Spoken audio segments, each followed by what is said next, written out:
Now, on another matter, tomorrow the Capitol will welcome Prime Minister Benjamin Netanyahu, the democratically elected leader of America's closest ally in the Middle East, to address a joint meeting of Congress for the fourth time.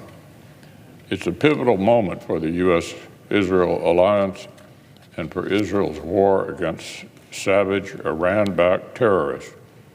This is an existential conflict for Israel, but it's also a test of America's reliability and a challenge to the entire free world.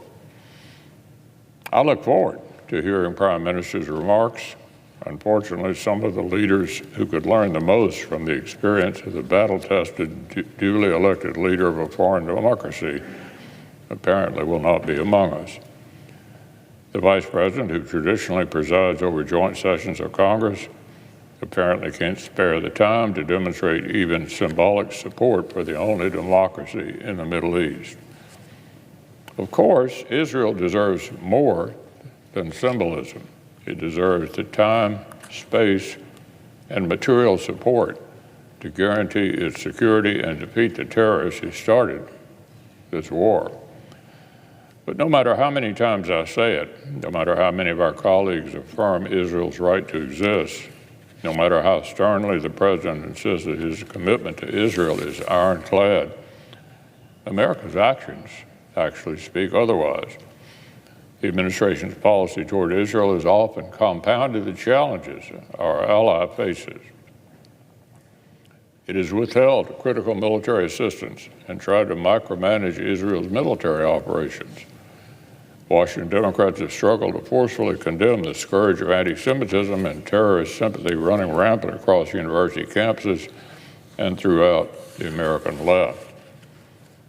Instead, they've indulged the mob, engaging in grotesquely hypocritical efforts to meddle in Israel's domestic politics and call for the removal of its democratic elected leader. And this is just in the past 9 months. But the Commander-in-Chief's failure to deter enemies of Israel and America is a debacle years in the making. The chaos fomented by Iran and its proxies across the Middle East is no surprise when you consider the siege this administration has sown. Desperation to return to a failed nuclear deal told Iran that once again held leverage over America. Rescinding the Houthis' terrorist designation told Iran-backed groups that America isn't serious about imposing consequences for their savage violence.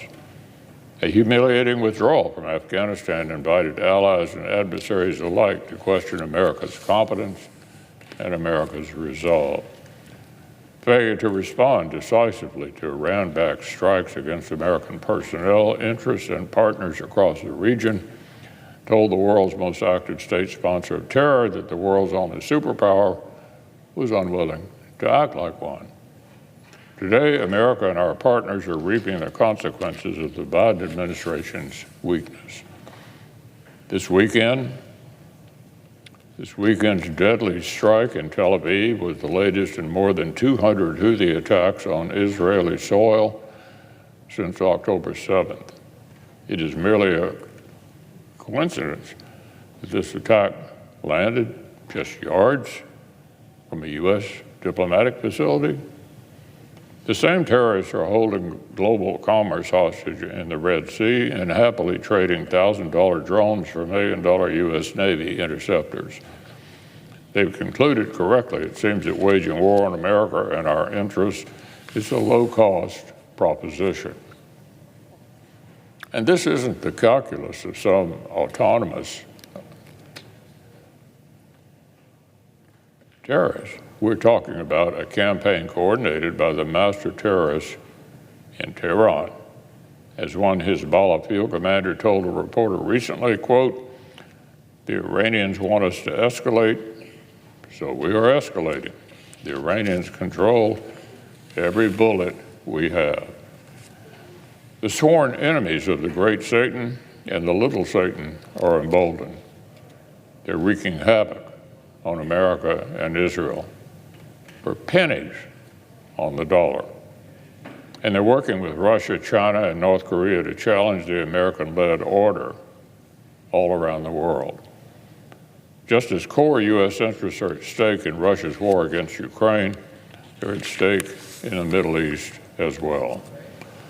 Tomorrow, as on numerous occasions in our history, Congress will hear from a close friend of America on the front lines against this global effort to undermine the American-led order.